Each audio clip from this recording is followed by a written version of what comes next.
Evano Agni Amriteshu Purviya Dhih Pipaya Brihat Diveshu Manusha Duhana Dhenur Vrajaneshu Karave Tmana Shatinam Pururupam Ishani.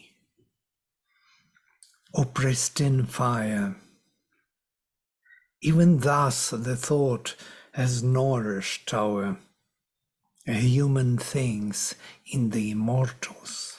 Very interesting.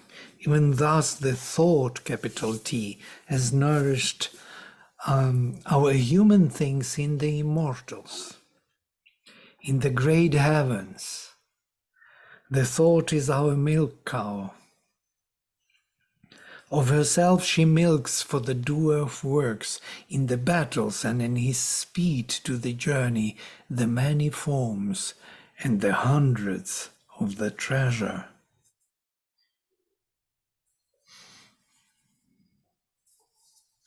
Eva, thus, Nach, for us, Agni, or Agni, Amriteshu, the immortals, or Purviya, or the pristine, or the first one. Fire is one of the first who started the journey. Actually, he is the first. Without him, there is no journey.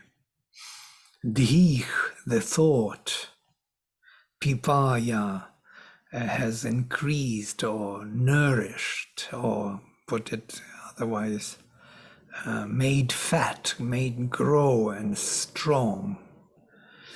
Brihad Diveshu, in the vast heavens, Manusha, our human things. That's how Sri Aurobindo translates. It can be translated differently, that Dhih Manusha, as if the thought, our thought, mental thought of a mental being. But I think it's much better in this way to think that the higher thought has increased in the vaster heavens, our human forms. Our human forms became more and more prominent and more divine. They acquired divine properties. They found their true purpose and meaning. They were enlightened. Suddenly that which was mundane and was down to earth became heavenly. Duhana dhenu, duhana, interesting word. Having milked, or I have to say, it can be also passive, with the passive sense. She milks by herself. Dhenu, the milking cow. Karave, to the karu, to the one who does the work, who does the sacrifice. Vrijaneshu, in the enclosures. Sri Aurobindo translates in the battles. Battles as enclosures, interesting, as twisted, crooked way of perceiving things, where the crookedness is dominating. There is a battle. Where the crookedness, there is a battle. Where there is an enclosure, suffocation of the freedom, there is a battle. And Vrijana is actually the stables for the cows, the enclosures. In one way, and in the other translation, it is the battle suddenly. Enclosure is a battle. Yeah, because it has that psychological meaning. Well, when we unfold these psychological meanings, we learn so much about our psychology. That enclosure is the battle, actually. What is the cow thought? Milking by herself, the cow thought? Yes, she is the cow. Yes, cow is the mother. And the thought, capital T, it is this supramental power which feeds us all with truth, otherwise we would not exist. That truth is being consumed by us and spent in time and space, and we think we exist by ourselves. We do not know that we are constantly fed by the thought, who is our milk cow. Yeah. If the milk cow withdraws its nourishment, we would drop dead. We would disappear. We would not even drop dead. We would simply stop being. There would be no dead anymore. So it is she who is the thought, and he identifies her with the dih. Dih and dhenoch, duhana. It's all feminine gender. It is she who he is for the doer of the sacrifice in his enclosures, in his battles, by herself, tmana, by her own body. Tman is the Vedic word which means the same as Atman in the post-Vedic. Atman with A prefix, Tman is without A prefix. So it is like saying, sorry. Sorry, go ahead. Finish your thought. It is like saying that without this thought, we would perish. It is what keeps us alive. Oh, it's absolutely so. From the point of view of Sri Aurobindo and integral yoga and Upanishads and everyone. So the supermind is the creator, yes, who creates with his milk of knowledge and power, nourishment, all these projections, so to say, these outcomes which we represent. We represent a deeper world behind. On the surface, we see ourselves as if independent, but truly speaking, we are the product of of something. And the source is there in the milking cow who is feeding us constantly. Otherwise, why should we live, really? Breathe, live, walk, see, talk, study. Where all this coming from? All this energy, nourishment. It's not self-made. It's not that me making it. I'm just consuming it. I'm the consumption product, the product which is consuming constantly the spirit and putting it into the perspective of manifestation. Otherwise, how?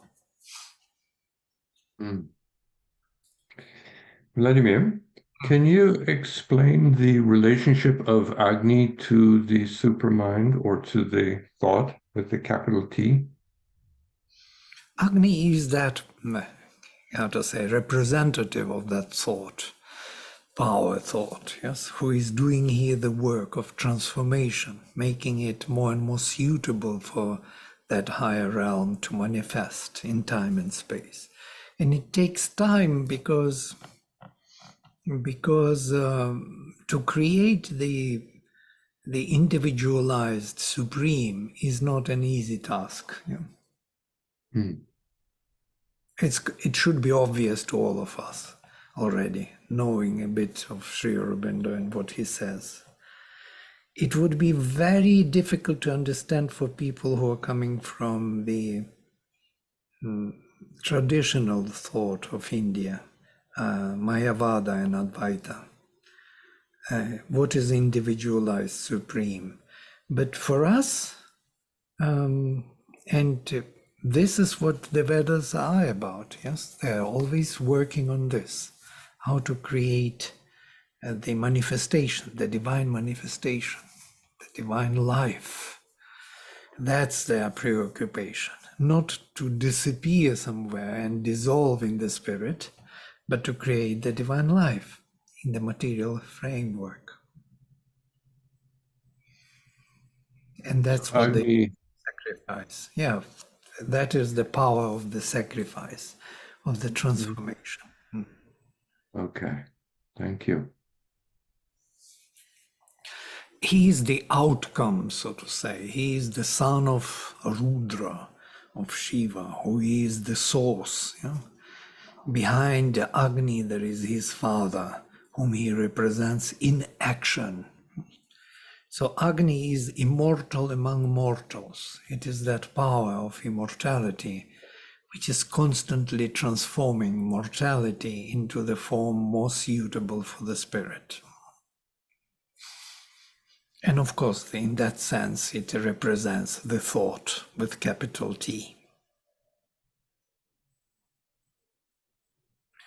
And Agni is on every level, on the physical, vital, mental, and beyond. Yes.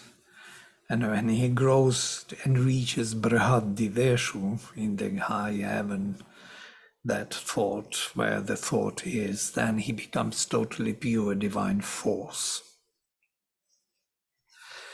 So with her body, Tmana, with herself, she, in our impulsion forward, Ishani, bestows upon us, gives us Shatinam Pururupam, the 100-fold, many-formed wealth.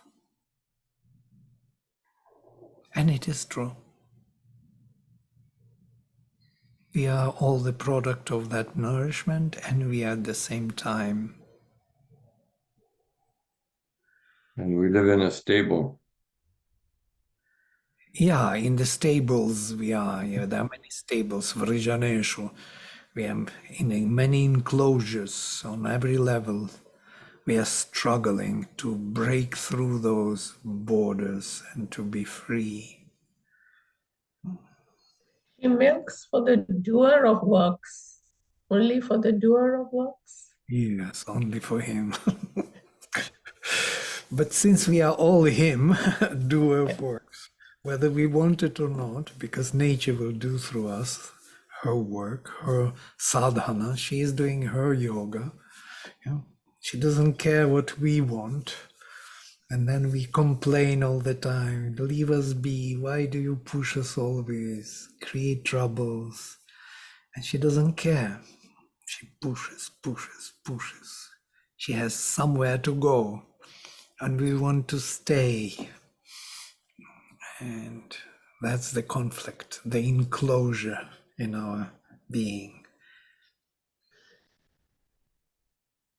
And sometimes also she creates enclosures.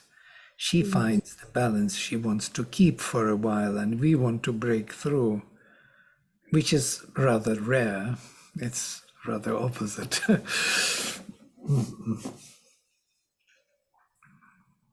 the whole... Vladimir, sorry, go ahead. No. Sorry. Oh, I didn't get Ishani. What is the meaning of Ishani? Oh, right. It's the word which is used only in this hymn, only in this verse. Okay. It is Ishan, streaming out, pouring out, giving Ishan. From root Ish, most probably, from each, which we have preshayati, ichati, kind of Okay. wishing, willing, impulse forward, yeah? Streaming out, pouring out, giving wealth. This is in the dictionary, but it is in locative ishani. Yeah? See here only. Okay. From root ish. Okay, got it. Knowing roots actually helps, because then you understand the general kind of meaning, general significance, which is always vaster than just specific meaning. It gives more scope for interpretation. Vladimir, I had another question which was related to the thought with a capital T. So whenever they mention oceans, uh, are they really talking of thought oceans or the waters? When they say waters, do they mean streams of thought? I mean, usually I take it that way, but is that right? Well, streams of thought.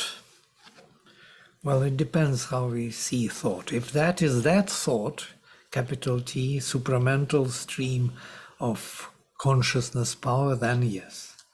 They're like Okay. the currents of consciousness, which are focusing us on a particular way of being. a particular way of knowing ourselves. Yes, and that is that thought. Not our mental thought. I didn't mean that. But see here, for example, it ties up with Aditi the cow, who is always feeding the farm.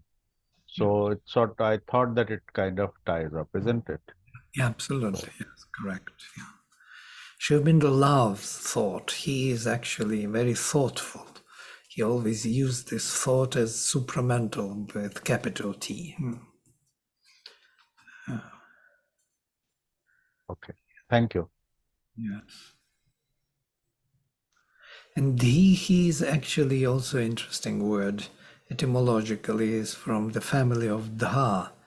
Dha, Dhi, Duhu, Dhri. And this family has this Dha establishing, fixing, yeah? Dhri holding, yeah? Duhu shaking, because you fix and you shake, you create duality by fixing. So the fixation is of consciousness is Dhi. Yes? When you concentrate your awareness upon some object of sense. So that capacity of consciousness to be concentrated upon anything, inner or outer, is Dhi, a higher capacity of thought. From here we have Dhyayati things, Dhyana thought or meditation, yeah? Dhiyo yonov prachodayat, yes? Who moves our dhiyah, we dhimahi, yes? We fix our thought upon. So that is that fixation or concentration, narrowing down, focusing upon something, one's own consciousness, that capacity.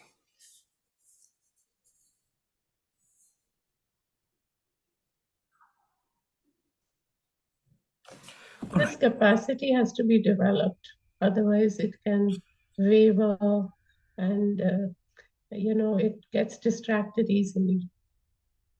Yeah. And this is the major faculty of the mind. If we speak about the faculties of consciousness, and we studied them quite a bit in other in other courses from the Upanishadic point of view, and how Sri Aurobindo explains the mind, manas. That's why he puts capital thought here with T, capital T, because he means exactly this. The capacity of the mind is concentration. This is the major faculty. Mind, manas, is known not by knowing. Manas doesn't know. Yeah? It's not the manas that knows. Manas is fixing consciousness upon any object of sense. And once we fix it, there are other faculties which start acting. If we can hold anything in our focal point of consciousness, anything, if you try to concentrate, you will see how difficult it is to hold anything longer than half a second. You cannot hold the thought more than 2 seconds. If you can, you may go into samadhi. But you will see that your thought is jumping. We spoke about this before, most probably. So if you fix your consciousness, for example, on the word Om, you will see that while saying Om, your thought is going titin, titin, titin, titin. It doesn't stay. It doesn't stay on Om. Can you imagine you fix it? What will happen to you? You will go into trance. So this capacity to hold, with which in the Yoga Sutras known as dhyana, also from the root actually, dhyana as the capacity, or our capacity to fix our consciousness without any effort upon anything, and hold it without effort.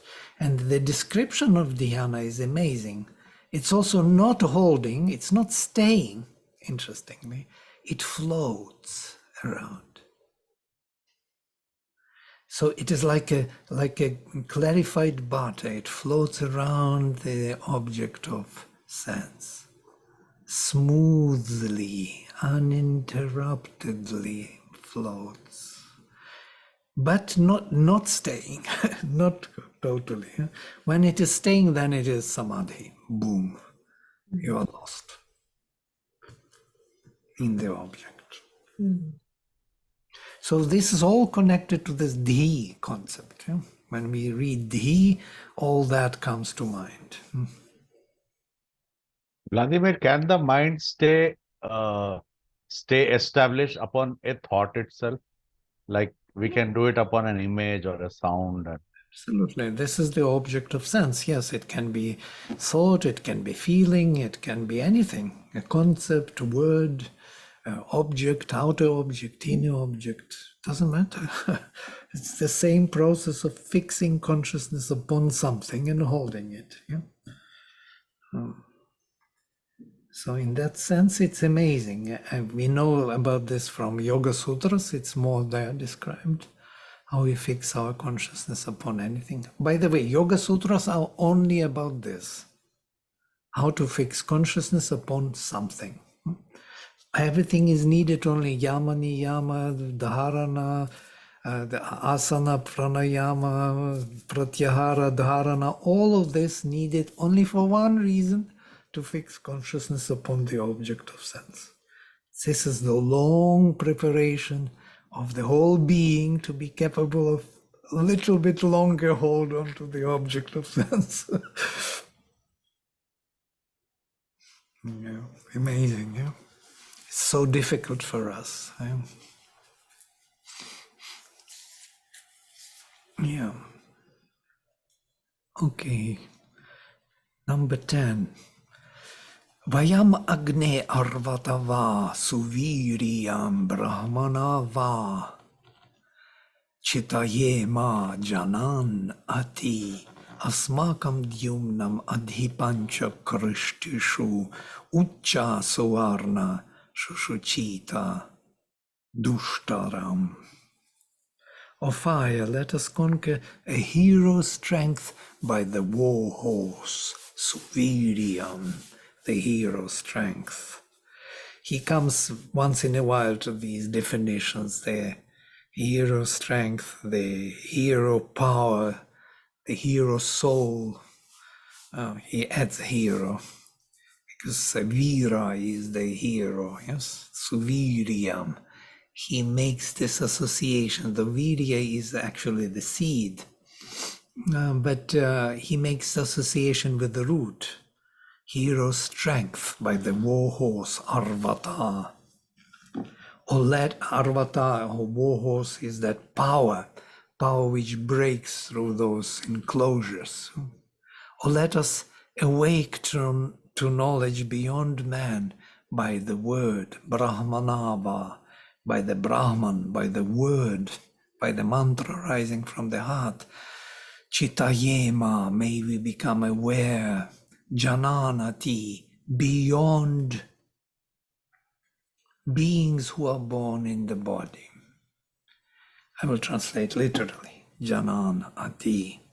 Beyond ati, janan, those who are born in the body. Sri Aurobindo says beyond man by the word.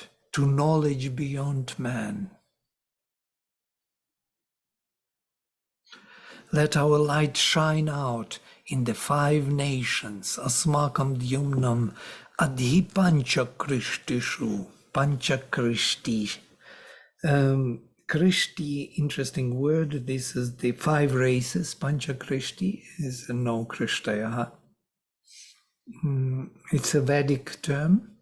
He speaks on, we have them, Puru. There is the whole list of these very rare Aryan tribes or Aryan peoples or races.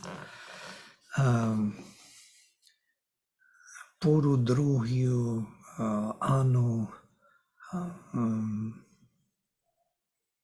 Maybe I will look into the dictionary, not to spoil there's something. Krishti.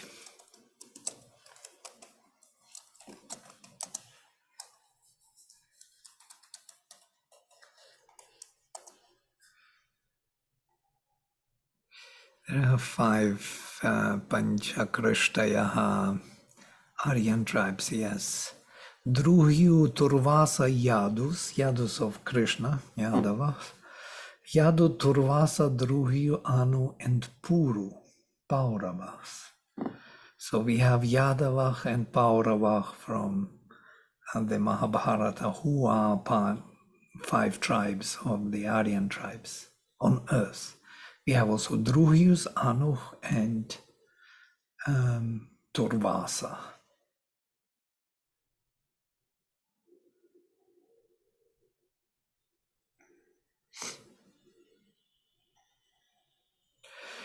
About these tribes, Sri Aurobindo speaks what Aryan means, that as the peoples who are working for the divine, who want the divine manifestation, who are working here, who are the workers of the divine on earth.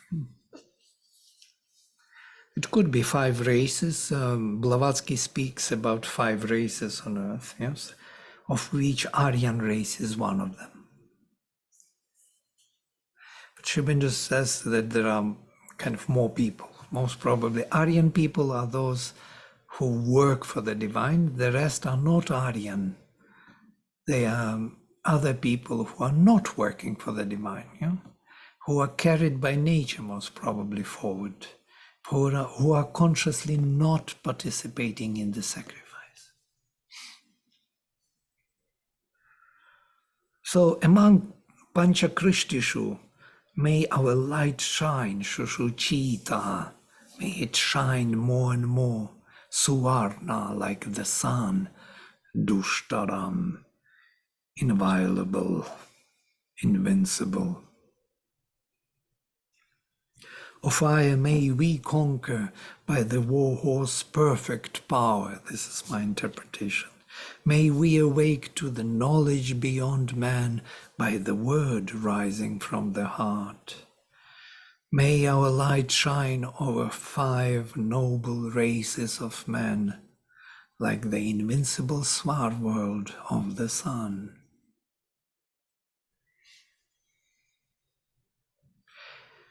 Always very interesting. Whenever Veda speaks about power, like war horse, perfect power, may we conquer, there will be immediately the knowledge, the word. May we awake to the knowledge beyond man by the word. So word or the knowledge and power, they always go together, but always. One and the other. When power is mentioned, the knowledge will be next. When knowledge is mentioned, power will be next. You will notice it, we will start noticing it.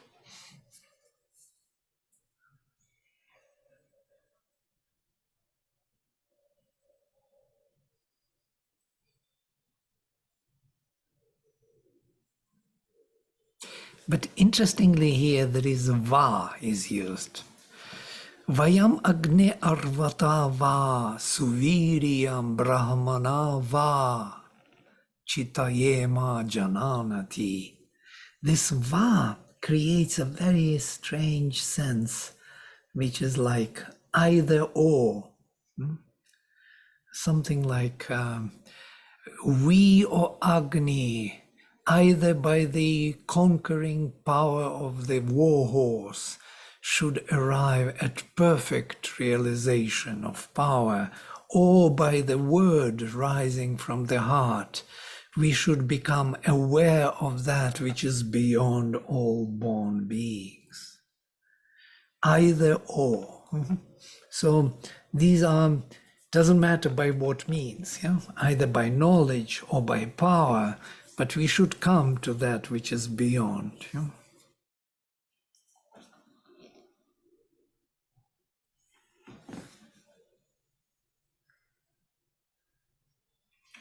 And then number 11.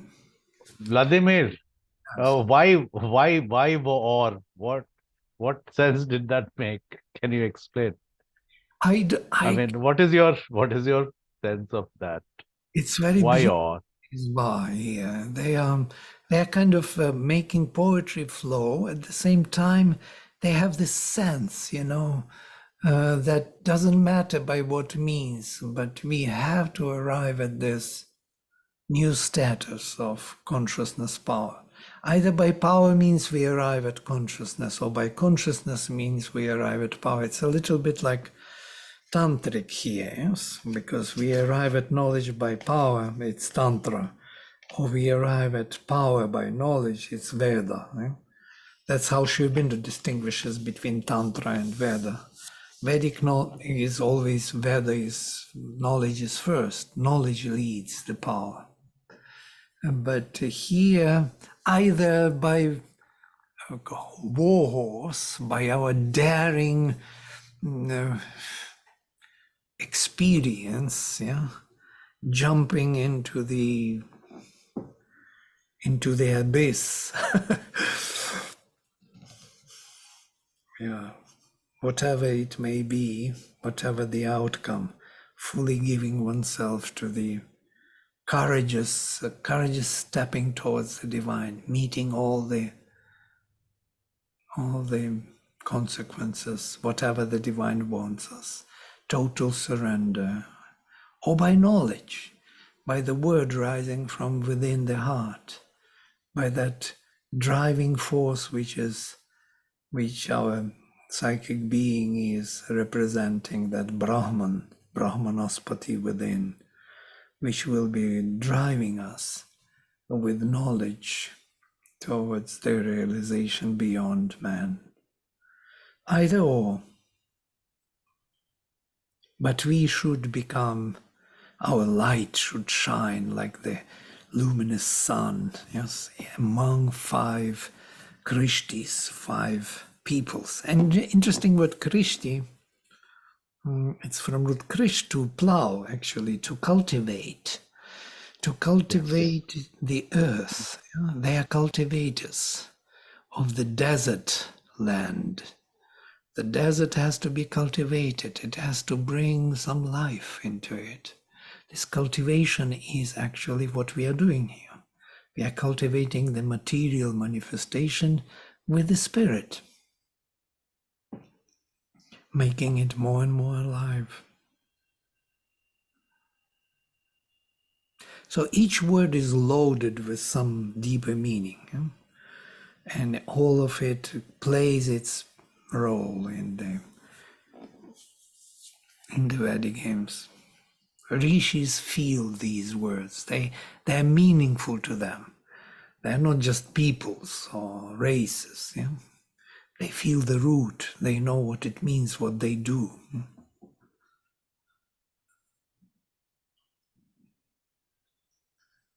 Thank you. Yes, well, I tried at least. And I lost my track, most probably. I even forgot what was the question. Sorry. Sometimes it happens, you know. What No, was no, the... I was just saying this either or thing. I got a feeling that it's like letting go. That means I have no willpower to exert in this matter. It's either way you decide, something like that. Beautiful. I like it. Yeah, this sense, yes. Very much so. This sense that whether, whatever way, yes, but they are defined, yes, either perfect power and courage or absolute knowledge, yeah, of your leadership from within the heart. I take it. Yeah, well, either Rudra's force, Shiva's presence, or Brahmanaspati's guidance. I will take both. Yeah, you decide what way I should do it. Yeah, very nice. Very good insight. That's why va, either or. Sanobuddhi sahasiya prashamsiyah yasmin sujata ishayanta surayah yam Agni yajnam upayanti vajinah nitye toke the divansam suvedame. Awake, O forceful fire, one to be voiced by our lauds. For thou art he in whom the luminous seers come to perfect birth and speed on their way. Again, Ishayanta. Yeah?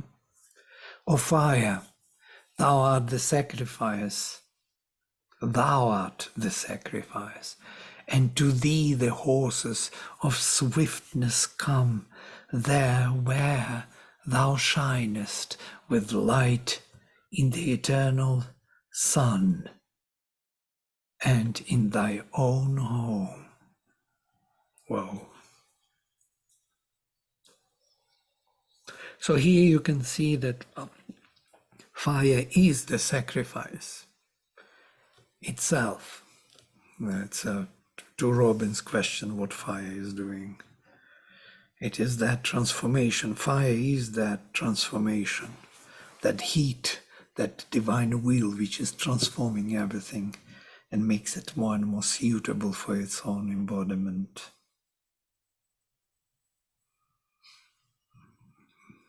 Yeah.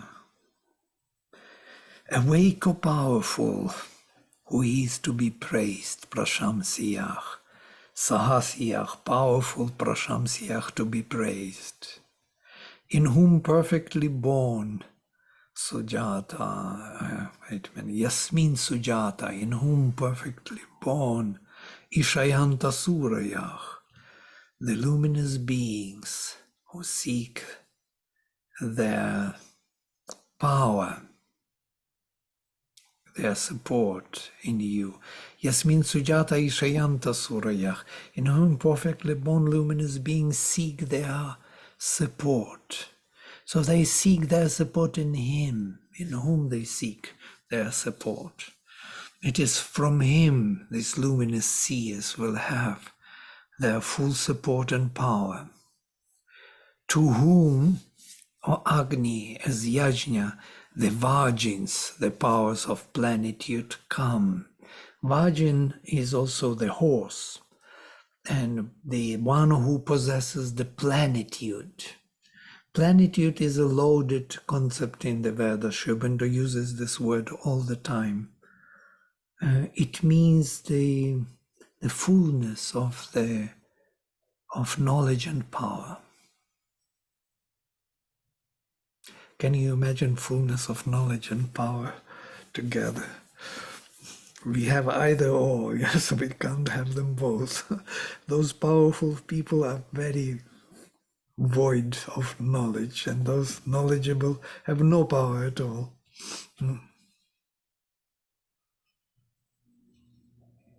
But if they come together, that will be the plenitude. So the Vajins, the horses, those who possess the power, they rush onto him where he shines. They come to him where you shine in the intimate offspring and in your own home. Nitye toke, in the eternal sun. He doesn't put capital S because it's not a universal concept. Most probably it is in the individual, in the psychic being, actually. That eternal sun is a spark in everyone. And in Suvedame. Svedame is always used in his own home. Agni has his own home, and that is the supramental world.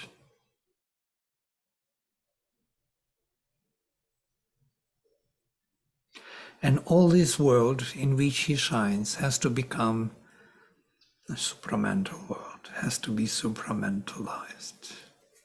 It's always implied when they say Suvedame in one's own home, because in his home, he is at home in the supermind. Yeah? But he shines here, the immortal among mortals. That means this is also a supramental home. And it will be more and more so.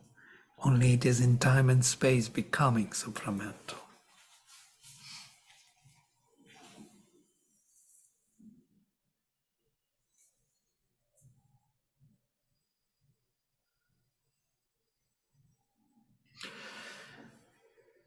For thou art he in whom the luminous seers come to perfect birth and speed on their way. Interesting.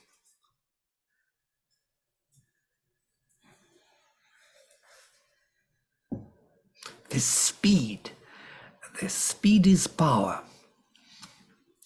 This speed is that time factor, yes? And time is Shakti, is force, power, which pushes forward, the speeding up. Speeding up means activating more and more Shakti, and mainly divine Shakti, yes? Because physical Shakti cannot be activated very fast. Of course, we can fly to the moon. Indians flew to the moon. So now, as such a celebration all over India, everybody is. And the Russians couldn't. This is an important part. Russians failed. They put billions of dollars into that thing, which just, because it's totally corrupted country of thieves. Yeah, they all steal money. They don't put it into work. They stole everything. That thing could not fly, really. It could fly kind of showing off. This is all fetish, showing off. Yeah? At least India has a chance now to move forward. Right. Didn't want to bring politics in. Ubhayasah jata vedach siyamate stotaro Agni surayashcha sharmani vasvorayah purushchandrasya bhuyasah prajavatah suapatyasya shakti nach. Shakti, what a word. It's only in the Veda used from root shak, to be able, yes, make us able, be able even. O fire, O God, thou knowest all things born, Jata Vedach. May we both abide, we both, interesting, we will dwell on it, abide in thy peace, Sharmani, in your peace or in your protection. Those who hymn thee and the luminous seers, Stotarach, Surayasha, be forceful for the opulence of the treasure, Basvachrayach,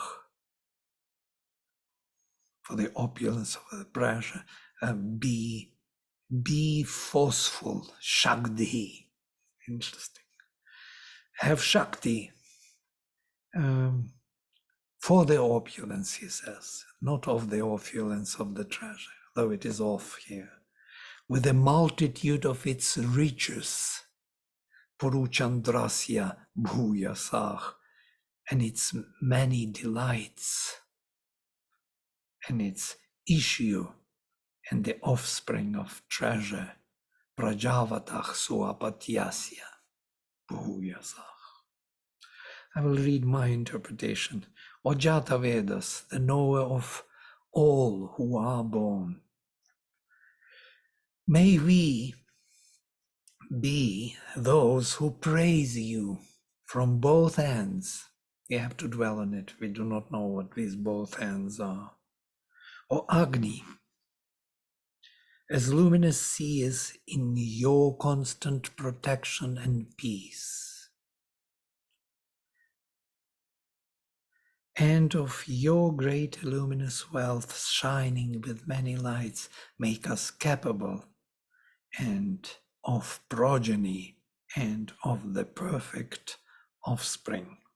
I left it as it is in the text, literal, though it is heavy for English.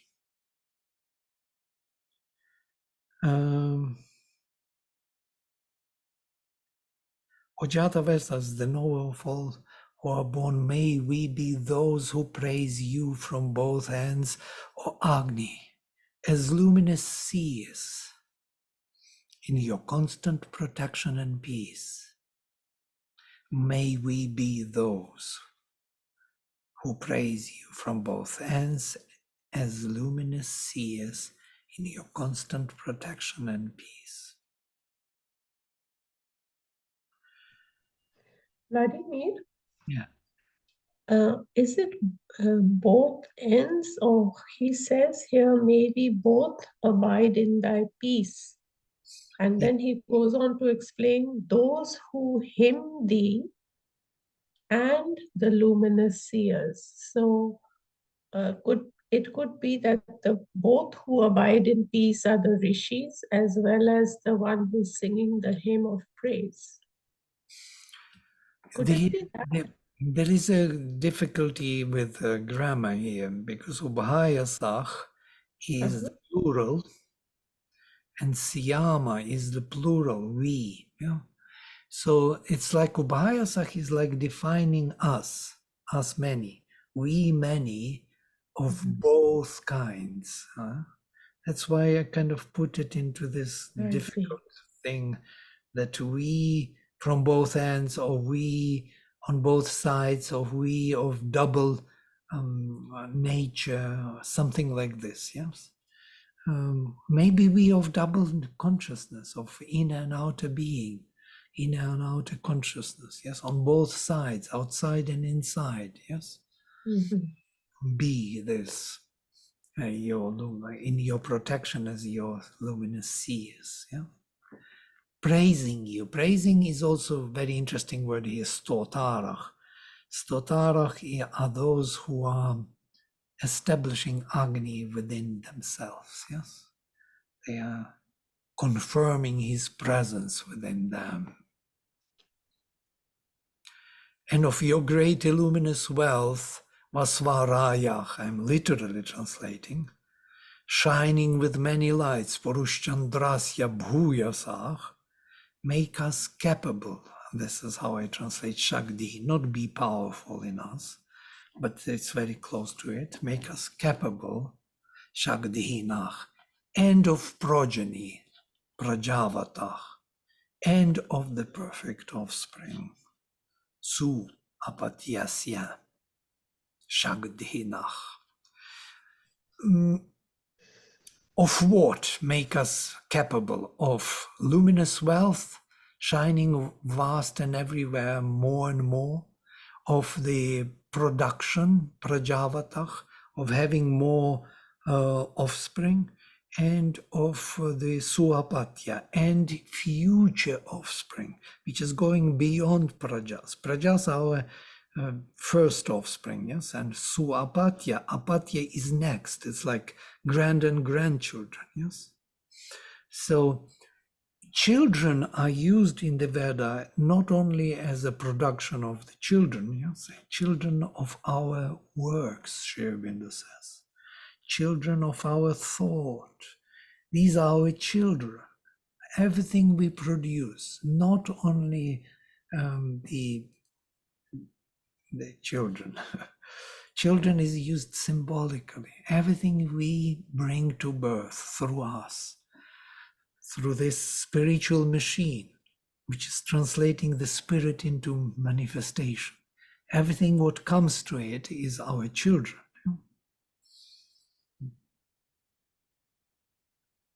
So here the idea is that make us capable of continuing the work in time over generations.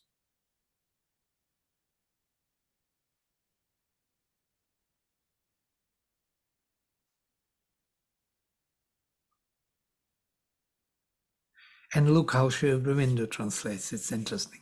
Be forceful for the opulence of the treasure with the multitude of its riches and its many delights and its issue and the offspring of the treasure.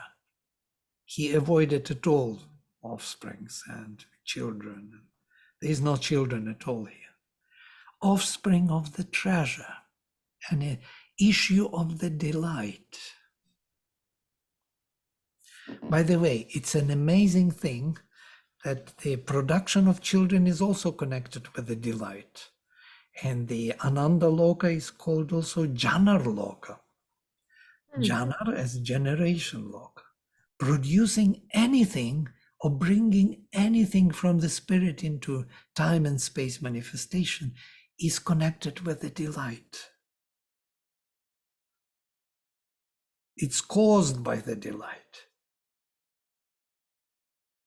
And not only production of children, but also production of anything, any creativity.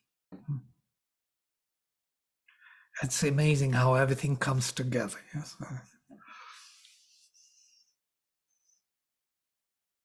All right, I'm moving to the last one, and we will finish with this hymn, number 13. Yes, totrebhyo go agram ashvapeshasam Agni ratimupasrajanti surayah asmancha tanscha prahineshi vasya abrihad vadema vidathe suvirah. When of those who hymn thee, the luminous wise, set free of fire, the gift in whose front the ray cow walks, and whose form is the horse, thou leadest us on, and leadest them to a world of greater riches, strong with the strength of the heroes. May we voice the vast in the coming of the knowledge. Wow. May we voice the vast in the coming of the knowledge.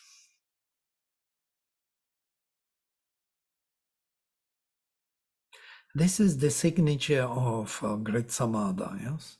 Abrihad Vadema Vidathe Suvirach. This is he ends all his hymns with this signature. And here also, interestingly, in Vidathe, in the gaining of the knowledge, Suvirach, may we speak, vast, about the vastness.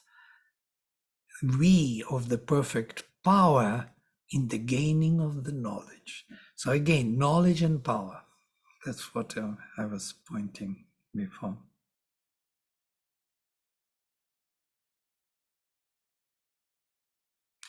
Interestingly here, go agram ashvapesha sam ratim. Ratim is the gift or the wealth. Upasrajanti surayach. The luminous seers bestow or create the luminous wealth or Agni, which is decorated with the horse, Ashvapeshasam, with the cow in front, Go Agram. This is the only place where Sri Aurobindo comments on it in his Secret of the Veda, on this particular verse, where he says that the Vedic way of arriving at realization was through knowledge. Knowledge, go, the light. Light is in front, and the horse moves, follows the light of knowledge. This is the exactly where he's quoting it from, Go agramashvapeshasam, where it is indicating that the power has to follow the knowledge and not other way around. And elsewhere he explains about Tantra, that Tantra has another entry to the realization. Through the exercises, through experiences, they arrive at knowledge. They have their own system of particular ways of doing things, like japas, mantras in the temple, and this and that, certain discipline, which helps them to arrive at some knowledge realization.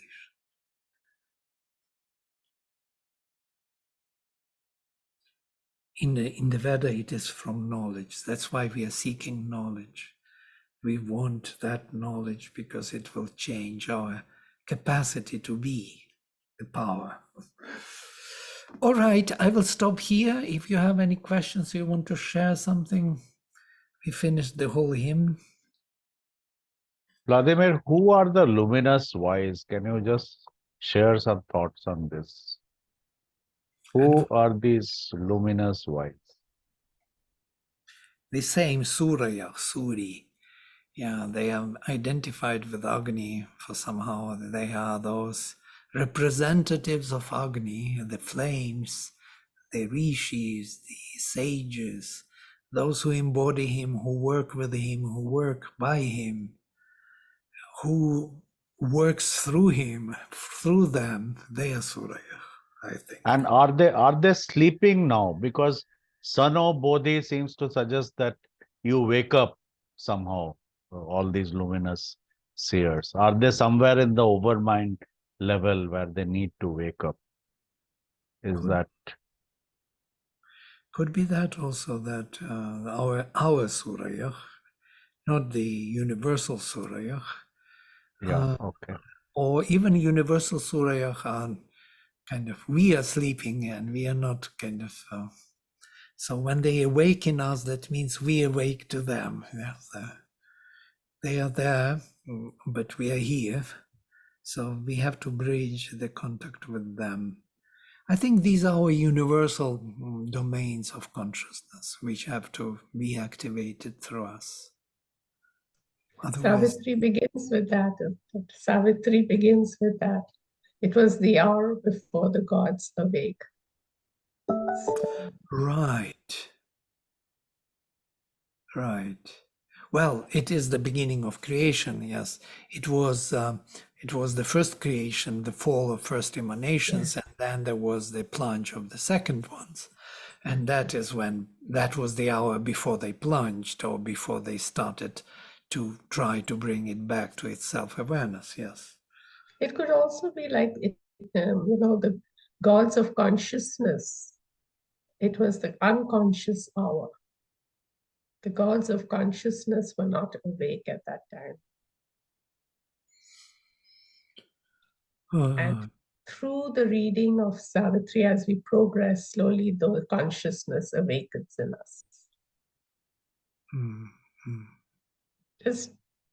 Just one of the interpretations. This world of matter would be practically, it'll render them unconscious, I think, isn't it? It would be poisonous to them. To the gods, you mean? True. Yes. Very true. Yes. Well, yeah, to a certain extent, they resist this kind of darkness. They don't want to come here. Mother even speaks about this, yes, extensively. That when the offering came to them to plunge into the darkness, to redeem the fallen emanations and to bring them back to their self-awareness, they rejected. They said, no, this is not for us. Sorry. We stay where we are in our over-mental realm. Please don't even trouble us. We will be there, enjoying ourselves. We are not capable of bringing this back to that dark Asuric end. No, please don't. And then the Divine Mother turned to the Supreme and he said, well, find something better than gods. So she looked deeper and she found power in the Supreme, which was superior to those first emanations, greater consciousness, greater life, greater truth, greater bliss. And that power agreed to plunge into the total darkness. And that was the flame, the fire. And we are the sparks of this fire. We are those courageous beings, hero souls, who decided to really do this. That's why we got the bodies. The bodies are those transformation stations, which are constantly engaged in this battle between darkness and light. And we invoke the gods because they're there. They didn't come down. And we pull them down. They don't want to come down, but fire is here, which is stronger, which is the divine will, and it commands them to come down. And they come down. Okay. They go down, and once they are down, they are helping to transform our levels of consciousness and being. Yeah? Our dark corners are illumined by their presence, by their sacrifice. And this is something which we avoid to translate. Everybody avoids to translate this way. But in the Veda, it is exactly this. Agni sacrifices here the gods. He brings them down. Bring here down the gods. Sacrifice here the gods. He sacrifices them here because they don't want to come. Of course, they have one hook, which they all want, because through this sacrifice, they rise to higher level. They can change and gain a greater consciousness than they already have some supreme kind of glimpse. But they are kind of trying to get that supreme glimpse without being engaged, staying in their own realm.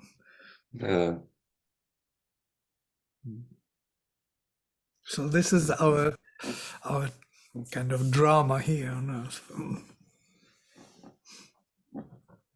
And we can see it's a work in progress, very much. I mean, it's not at all finished and complete. But it's interesting how symbolically we, once we know who are the gods, that they are our own universal capacities, powers, potentials, which we have to realize, yes, because we represent Him, the Supreme, He in the individual frame. It's our birthright to invoke them, to call them down for this progress. How everything changes, yeah. It's not that we become egoistic and decide that no, we are in charge, let's do it. Yeah? But how everything, the whole perspective changes. Yes, Robin, you wanted to say something. Well, I was just thinking about the gods, and they're wanting to benefit from the churning here on Earth, but not really wanting to get their hands dirty. Yeah, absolutely. Nobody wants to get into this trouble as we did. Nobody wants to get into the human form even. Neither asuras nor gods, they all want to stay in their regions and benefit from us from distance, manipulating us, engaging partially through subtleties, being, through our senses, and so on. There's so many ways we can look into it, how they are really interacting with human beings without really taking the form in the human body. But Mother says even the great gods, if they want to change and grow in consciousness, they must take the human body. They have to calm down. And this is something interesting. Otherwise, they don't change. They are typal beings. They don't grow. So I thought there was a very interesting thing. It just popped into my head here in the movie, I guess it was Achilles. It's about the Trojan War, where Achilles says to, I forget to who, he said, the gods are jealous of us, human beings. To the sister of, yes, to the princess, yeah. They're jealous. I will give you a secret, tell you a secret, jealous of us. And she is all in blood, and they brought her there. She is resisting him, wants to kill him. And he says, this moment will never repeat itself again. Look at this moment. They're jealous. Because in their typal worlds, they don't have this variety, this unexpected turn. we don't know what we got. We are adventurous spirits. If we look at our world and our life as adventure, we will see all the benefits. True. We want to be like typal beings, we want to have settled security and everything. And then what? And then stagnation.